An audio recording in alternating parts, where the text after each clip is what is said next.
Israel confirma nuevos ataques contra Irán y Líbano. Esto horas después de que el presidente de Estados Unidos, Donald Trump, anunciara que su administración está conversando con políticos iraníes para buscar un fin negociado de la guerra. A pesar de estos esfuerzos diplomáticos, el primer ministro israelí, Benjamin Netanyahu, aseguró que la ofensiva militar contra la República Islámica y la milicia Hezbollah continuará. Así comenzamos esta nueva edición de DW Noticias en vivo desde Berlín. Titulares. Netanyahu dice que conversó con Donald Trump subrayando que el presidente estadounidense cree que los logros de la guerra pueden traducirse en un acuerdo que proteja los intereses de Israel. Irán, por su parte, desmiente que haya negociaciones en curso. Nos iremos a Tel Aviv para analizar estos últimos acontecimientos. Repentino optimismo en Washington. El presidente estadounidense Donald Trump dice que si fuese un apostador, apostaría a que su país e Irán llegarán a un acuerdo. Es un giro radical en la postura que hasta ahora había tenido la Casa Blanca. Nos iremos a Washington para profundizar estas declaraciones. Y más adelante, en Colombia, un avión de la Fuerza Aérea con 125 personas a bordo se desplomó, dejando al menos 8 muertos y más de 80 heridos. Cifras que podrían seguir aumentando. Enseguida nos vamos a Bogotá para conocer más de esta noticia en pleno desarrollo.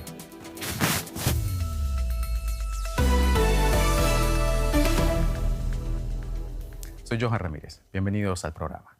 El ejército de Israel confirmó que llevará a cabo una nueva oleada de bombardeos contra Teherán, la capital de Irán. El anuncio se difundió apenas una hora después de que el presidente estadounidense Donald Trump anunciara que pospondría por 5 días los ataques militares contra la infraestructura energética de Irán, previstos para el día de hoy y cuyo objetivo central era forzar la reapertura del estrecho de Hormuz. De esta manera, Trump abre una ventana para el diálogo.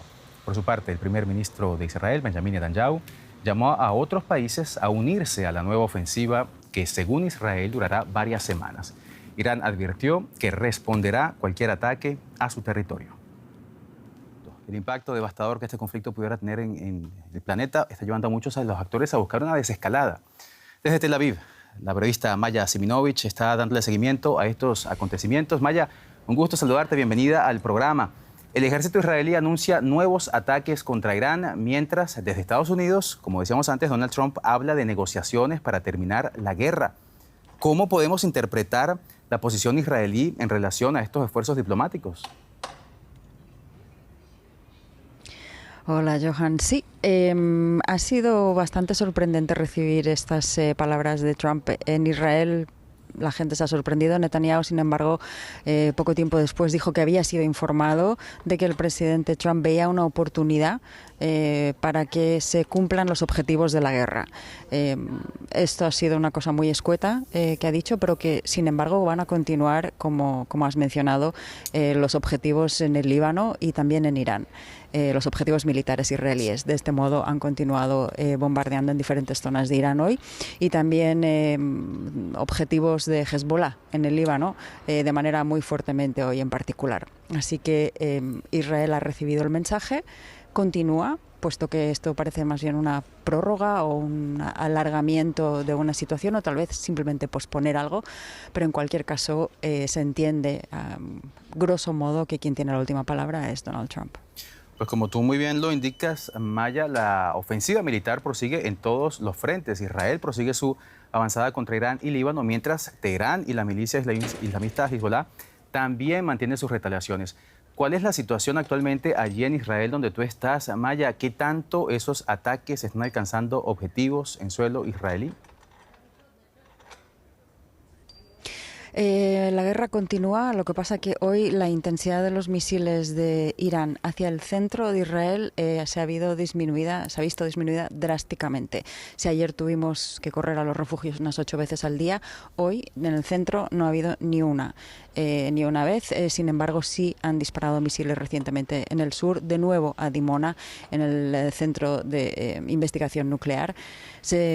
Han sido interceptados esos misiles y el fuego está de manera permanente en el norte de Israel. El país está siendo atacado a diferentes intensidades y diferentes modos, pero con Hezbollah la cosa continúa y continúa muy fuertemente y recíproca de ambos lados. De manera que no es que haya habido un parón. De hecho, hoy un reportero de la televisión pública ha dicho que la disminución de fuego al centro ha debido producirse por una cuestión técnica más que por una cuestión diplomática, ya que Irán también está negando que haya estas conversaciones.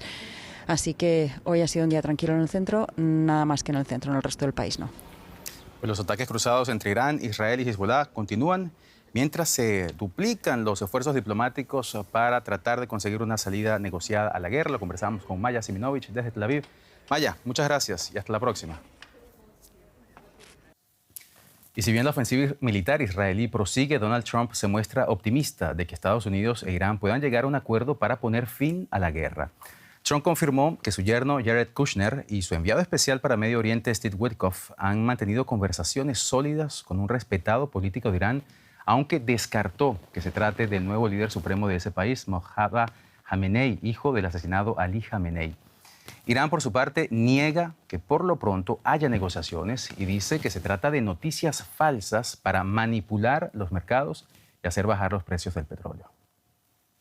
Tenemos muchas posibilidades de llegar a un acuerdo. Eso no garantiza nada. Lo único que digo es que existe una posibilidad real de llegar a un acuerdo.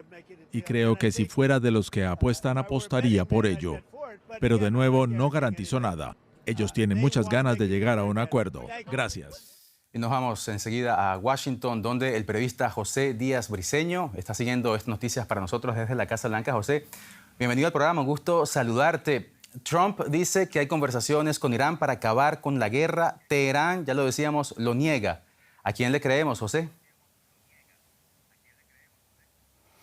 Más allá de las declaraciones oficiales del presidente Trump y de las agencias de noticias oficiales iraníes, no tenemos conocimiento de los detalles de estos contactos que presuntamente habrían habido. Lo único que sabemos son versiones extraoficiales que nos llegan desde filtraciones a la prensa de Israel que aseguran que Mohammad Ghalibaf, el presidente del Parlamento iraní, sería la persona con la que la administración Trump estaría buscando ponerse en contacto para iniciar algún tipo de negociación. Aquí mismo también en Washington se asegura a través de filtraciones a la prensa que Estados Unidos estaría pensando en algún tipo de cumbre en Islamabad, en Pakistán, a través de negociadores indirectos como Egipto, Turquía y el propio Pakistán con Irán para iniciar algún proceso de acuerdo.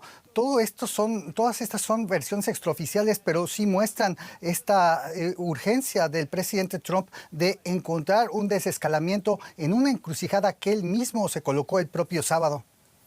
Pues todo indica, en cualquier caso, José, que se aceleran los esfuerzos para buscar una salida diplomática a esta crisis. Y en ese sentido, Estados Unidos confirmaba haber buscado un acercamiento con Irán. ¿Cómo podemos entender esto, José, en el contexto de la guerra? Con frecuencia se dice que quien busca negociar es quien está perdiendo la guerra. ¿Podría ser esa la razón por la que Estados Unidos se acerca a Teherán?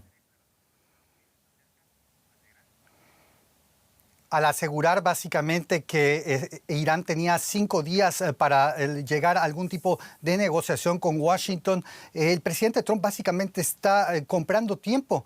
Esto ya sea para trasladar más recursos militares a la región. Sabemos que hay unidades expedicionarias trasladándose tanto de California como de Japón hacia la zona del Estrecho de Hormuz. Esto para reforzar algún tipo de presencia militar estadounidense ahí. Y también, incluso como ya mencionabas tú, el calmar a los mercados en sí mismo ya es una ganancia del presidente Trump haciendo estas declaraciones, aun cuando no lleguen a buen puerto. Así es que el presidente Trump, sabiendo manejar cómo está el pulso de las noticias, haciendo estas declaraciones que son difíciles de comprobar. La guerra en Irán entra en su 4ª semana, mientras crecen los temores por el impacto que este conflicto pueda tener en la economía, no solamente en Estados Unidos, sino en el mundo, y eso pareciera estar obligando a Washington a buscar una salida diplomática a esta guerra. Lo conversábamos con José Díaz Briceño desde Washington. José, muchísimas gracias y hasta la próxima. Nos quedamos en Oriente Medio, y es que un ataque aéreo en el Líbano ha causado la muerte de una persona en el este de Beirut, según las autoridades libanesas. El ejército israelí afirmó que su objetivo era un miembro de la Guardia Revolucionaria iraní que se encontraba en esa ciudad. Mientras tanto, crece la preocupación de que Israel pueda lanzar una invasión a gran escala en el sur del Líbano. Esto luego de que las fuerzas de defensa de Israel anunciaran que los planes para ampliar sus operaciones fueron aprobados. Israel intensificó sus operaciones con ataques a infraestructuras en el sur del país, esto como parte de su campaña contra la organización paramilitar Hezbollah, considerada un grupo terrorista por varios países y apoyada por Irán.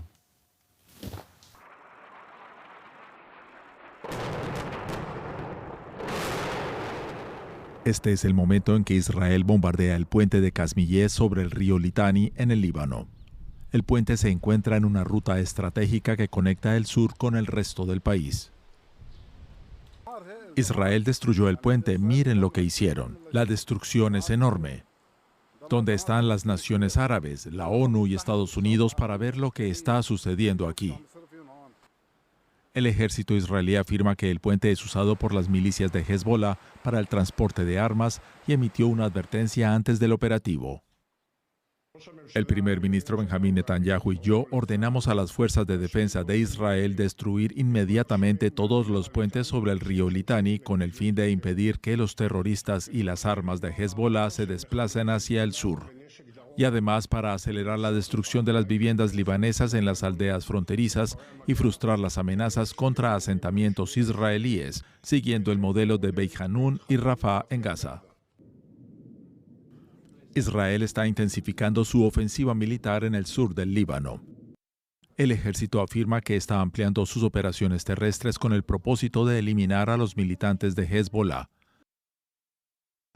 Los combates y los bombardeos en todo el Líbano han provocado el desplazamiento de alrededor de 1 millón de personas que han estado viviendo en refugios provisionales. Muchos esperan regresar a sus hogares una vez que cesen los combates. Intentan cortar las carreteras principales, pero Dios creó montañas y valles y hay miles de caminos. No importa cuánto destruyan, la voluntad de Dios se impondrá, seguirá siendo accesible y aún podremos llegar al sur del Líbano. No deberían pensar que al atacar nuestros puentes nos han cortado el paso. Nuestro camino sigue abierto. Mientras tanto, en la frontera entre Israel y Líbano, el despliegue de las tropas israelíes continúa. Israel afirma que el objetivo de la operación es proteger a las comunidades que viven a lo largo de la frontera norte israelí de los ataques de Hezbollah. Y como vemos, la guerra en Irán tiene muchas incidencias políticas, geopolíticas, pero también económicas. Y para explicárnoslas, aquí está mi compañera Juliana González. Muchas gracias, Johan. En efecto, los mercados siguen con esos nervios a flor de piel. Y es que en este nuevo giro de guión en la guerra de Irán ha provocado este lunes un cambio de 180 grados, podríamos decir, en las bolsas y en los precios, particularmente del petróleo. El lunes comenzaba con el barril del Brent subiendo y con las bolsas asiáticas y europeas en rojo. Las principales plazas europeas caían en torno a un 2% tras la apertura del mercado, pero tras publicarse el mensaje del presidente estadounidense suspendiendo los ataques a instalaciones energéticas iraníes por 5 días, las bolsas se han dado un giro al positivo. Más no así los precios del petróleo, que han comenzado a relajarse en cuestión de minutos. Una muestra más de la volatilidad que la guerra de Estados Unidos e Israel contra Irán está provocando en los mercados internacionales. Y siguiendo las reacciones en los mercados está, como no, José David Navarro, nuestro colega a esta hora en la Bolsa de Frankfurt. José, te saludo con mucho gusto. Sin duda, otra jornada de vértigo en esas bolsas que reaccionan a golpe de mensaje de Trump en un momento que, hay que decirlo, José, es bastante difícil para la economía mundial. ¿Cómo cierra Europa hoy? Hola Juliana, ¿qué tal? Bueno, el cierre aquí en las bolsas europeas ha sido al final positivo. Como tú adelantabas, contrasta mucho como comenzó aquí en Europa la jornada, y es una muestra de lo sensibles que están los inversores y los mercados a esta guerra que prácticamente aquí en las bolsas y en los mercados lo ha eclipsado todo. El índice, que es el termómetro para Europa, que es el Stock 600, cierra con una subida este lunes del 0,6%, contrasta con la pérdida superior al 2% 2% con la que comenzó la jornada. Pero eso, Juliana, no nos puede dejar olvidar que la guerra está haciendo daño a los mercados y, de hecho, el índice Stoxx 600, es decir, las bolsas europeas, están a poco de entrar en el nivel que se conoce como de corrección. El mayor cambio que se ha producido, eso sí, en la jornada de este lunes es en el mercado energético. El barril de Brent ha caído un 9%, ha pasado de los $112 aproximadamente al entorno de los 100. José, precisamente quedémonos ahí, hablemos de esas sensibilidades, de esa caída del precio del petróleo tras el anuncio de Trump, pero seguimos en ese nivel cercano a los $100 por barril. ¿Es posible, José, que el precio se quede rondando esos niveles? Sí, es muy posible, Juliana. Si uno se fija en los contratos a futuro del barril de Brent, ve en junio, en julio, precios que todavía rondan los $90. No podemos olvidar que el estrecho de Hormuz, claro, sigue prácticamente bloqueado e Irán hasta el momento de ahora no ha dado señales de que vaya a permitir un flujo total de los barcos y de los cargueros que siguen atrapados en ese Golfo Pérsico y no pueden pasar por el estrecho de Hormuz. Los analistas, los expertos también advierten de que los precios, pase lo que pase con unas posibles negociaciones, no va a cambiar de la noche a la mañana. Los países importadores de crudo han tenido que recurrir a sus reservas estratégicas. Se van a tener que llenar en algún momento cuando el suministro de energía y de petróleo circule de nuevo con normalidad, y eso va a seguir presionando y tensando los mercados energéticos durante unos meses. Más volatilidad por estos días. Muchas gracias, José David Navarro, por estos análisis. Y el panorama parece preocupante. Los líderes mundiales no son plenamente conscientes de las dimensiones de la crisis energética desencadenada por la guerra de Estados Unidos e Israel contra Irán. Esto es lo que afirmó hoy en declaraciones a la prensa el director de la Agencia Internacional de Energía, Fatih Birol, que advirtió que ningún país será inmune a los efectos de esta crisis si continúa avanzando en esta dirección. Escuchemos. Déjenme explicarles lo difícil que es la situación. Muchos de nosotros recordamos dos crisis petroleras consecutivas en los 70, en 1973 y 1979. En ese entonces, en cada una de las crisis, el mundo perdió unos 5 millones de barriles al día, un total de 10 millones de barriles entre ambas. Y después de eso, todos sabemos que hubo graves problemas económicos en todo el mundo, las recesiones. Y hasta hoy hemos perdido 11 millones de barriles por día, es decir, más que las dos grandes crisis petroleras juntas. Y no solamente el petróleo está en el foco de la atención en estos días. La escalada en Medio Oriente ha desencadenado una crisis en la que los mercados financieros se tratan de refugiarse ahora en el dólar. Sin embargo, los precios del oro y la plata, otros tradicionales valores refugio, se desplomaron. El precio de una onza Troy de oro cayó hoy un 9% y bajó hasta los $4.252.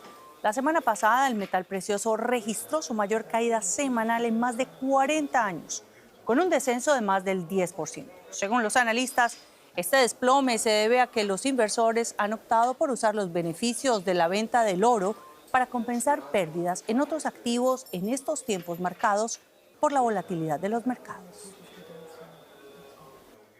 Y en otras noticias, la Comisión Europea anunció este lunes la aplicación provisional del acuerdo Unión Europea-Mercosur a partir del 1 de mayo. La aplicación provisional garantiza la eliminación de los aranceles sobre determinados productos desde el primer día, lo que crea normas predecibles para el comercio y la inversión, recordó la Comisión. Sin embargo, la entrada en vigor plena del tratado depende de un dictamen del Tribunal de Justicia de la Unión Europea sobre si el acuerdo se ajusta a los tratados comunitarios, que podría demorarse hasta 1 año y medio. El acuerdo implica la formación del mayor espacio de libre comercio del mundo, con un mercado de alrededor de 720 millones de personas y cubre aproximadamente el 20% de la riqueza mundial. Bueno, nosotros dejamos los aspectos económicos para hablar de política, esta vez de la rama judicial en Italia. Así es, Juliana. Y es que Italia rechazó este fin de semana una controvertida reforma judicial de la primera ministra Giorgia Meloni. En el referéndum al que fue sometido el proyecto de ley, el no se impuso con claridad, alcanzando algo más del 54% de los votos. La reforma, que proponía una modificación de la Constitución para separar las carreras de jueces y fiscales y cambiar el funcionamiento del órgano del autogobierno del Poder Judicial, era una de las grandes propuestas de Meloni. Los partidarios la consideraban necesaria para reforzar la confianza en la justicia. Los detractores, en cambio, veían en ella una amenaza para la independencia de jueces y fiscales. El fracaso de este referéndum supone una primera derrota para Meloni, quien, sin embargo, ha desvinculado su futuro político del resultado de este plebiscito. Nos vamos ahora a América Latina con otro de nuestros temas de titulares. Un avión Hércules de la Fuerza Aérea Colombiana, que transportaba a 125 personas, en su mayoría militares, se accidentó este lunes pocos minutos después de despegar del aeropuerto de Puerto Leguízamo, en el departamento de Putumayo, en el sur de Colombia. Al menos 8 personas murieron y más de 80 resultaron heridas, de las cuales 14 se encuentran en estado crítico. Defensa Civil informó que voluntarios están brindando apoyo ante la emergencia y divulgó un vídeo en el que se ven los restos del avión en llamas. Por su parte, el presidente colombiano Gustavo Petro lamentó lo sucedido en un mensaje publicado en redes sociales. Y así comunicaban las autoridades de la Fuerza Aérea de Colombia la noticia del accidente. Lamentablemente tuvimos un accidente aéreo a las 9:50 en Puerto Leguízamo, Putumayo. Fue un Hércules C-130 de la Fuerza Aeroespacial Colombiana, matrícula 1016. Estaba cubriendo la ruta Puerto Leguízamo-Puerto Asís, transportando un personal de soldados de nuestro Ejército Nacional. Certezas que tenemos: 114 pasajeros a bordo y 11 tripulantes. Y desde Bogotá, el periodista Felipe Abondano está siguiendo el desarrollo de esta noticia para nosotros. Felipe, un gusto saludarte. Bienvenido al programa. Sabemos que se ha anunciado una investigación para dar con las causas de este terrible accidente. ¿Qué ha trascendido por lo pronto, Felipe? ¿Qué tal, Johan? Pues sí, es un día de luto aquí en Colombia. Estamos hablando de un accidente de un avión militar que estaba haciendo un relevo de tropas y que por eso estaba tan lleno. Lo que se sabe hasta el momento es que hay un video de alguien que estaba cerca del aeropuerto, que graba en el momento en que despega el avión. Parece todo estar normal, cuando de repente uno de sus motores o varios de sus motores tienen una falla, cambia el sonido del avión y se precipita a tierra. Los campesinos que estaban cerca salieron a auxiliar a los heridos y lograron rescatar a muchos, que se desplazaron a los centros de atención en motocicletas o a pie. Lastimosamente, sí, estamos hablando ya de 8 víctimas mortales y de una investigación que tiene que comenzar en este momento. Las autoridades por el momento también descartan que haya sido un atentado terrorista, lo que pues, en medio de toda esta tragedia significa una buena noticia. Pues como tú bien indicas, Felipe, se habla por lo pronto de 8 víctimas mortales en un accidente en el que en ese avión viajaban 125 personas. ¿Han adelantado algo las autoridades sobre qué tan alto podría ser el número de víctimas mortales? Lo que pasa es que como son condiciones tan complicadas de acceso, evaluar en este momento la situación es compleja. Las 15 personas que resultaron gravemente heridas ya fueron después enviadas a hospitales de mayor complejidad. Lastimosamente, pues todo esto se complica porque es una región muy selvática de Colombia. También es por eso que se necesitaban este tipo de aviones en este lugar. Los Hércules son aviones que tienen fama de ser muy confiables, son utilizados por más de 50 ejércitos en el mundo y este era quizá uno de los aviones más confiables que tenía el país en el momento. También es muy lamentable que aquellos que iban en el avión principalmente acababan de terminar un ciclo de estar prestando servicio en estas condiciones y que iban a tomarse un descanso de Semana Santa. Como te comento, las investigaciones comenzarán ahora y se tiene que descartar si es una falla mecánica, si fue un error de los pilotos o si sucedió algo más. ¿Y ha habido reacciones por lo pronto, Felipe, de las autoridades o de la élite política colombiana?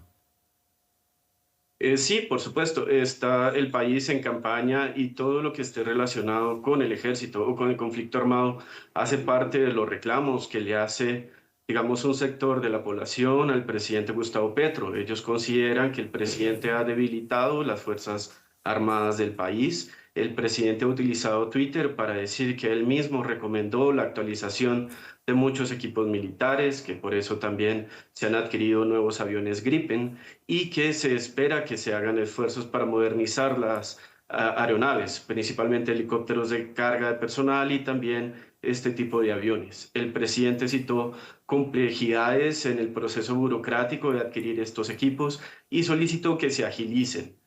Por supuesto, esto será parte del debate que sucederá en los próximos días. Colombia tendrá elecciones presidenciales en mayo. Pues un avión con 125 personas a bordo se desploma en Colombia. Por lo pronto se confirman 8 muertos y decenas de heridos. Lo conversábamos con Felipe Abondano desde Bogotá. Muchas gracias, Felipe, y hasta la próxima. Y del accidente en Colombia nos vamos a otro accidente, pero en Estados Unidos. El aeropuerto neoyorquino de La Guardia ya ha reanudado las operaciones después de que en una pista de aterrizaje un avión chocara con un vehículo de bomberos. En el accidente murieron el piloto y el copiloto de la aeronave. El avión de la aerolínea Air Canada estaba tomando tierra cuando el vehículo cruzó la pista. Momentos antes del suceso, la grabación del audio del control de tráfico aéreo captó a un controlador ordenando con urgencia a un camión de bomberos que se detuviera. El vehículo se dirigía a atender una emergencia relacionada con otra aeronave.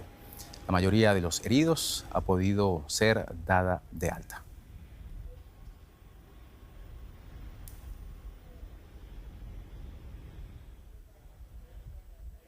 Y antes de terminar, nos vamos de nuevo a América Latina. El primer barco con ayuda humanitaria para Cuba del convoy Nuestra América llegó este lunes a La Habana. Desde enero pasado, Cuba sufre un bloqueo petrolero por parte de Estados Unidos, medida que ha dejado al país casi sin combustible, paralizando su economía y disparando el precio de los productos básicos.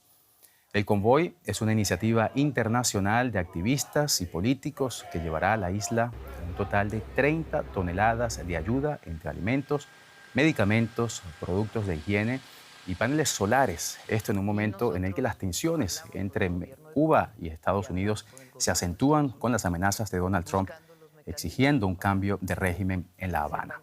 Por su parte, la presidenta de México, Claudia Sheinbaum, informó que la Armada Mexicana llegará el martes a La Habana con un nuevo paquete de ayuda humanitaria, el cuarto envío de su gobierno. Y con esta noticia llegamos al final de esta edición de DW Noticias en Vivo desde Berlín. Ya saben que nos pueden seguir en todas nuestras redes sociales como DW Español y también acompañarnos aquí.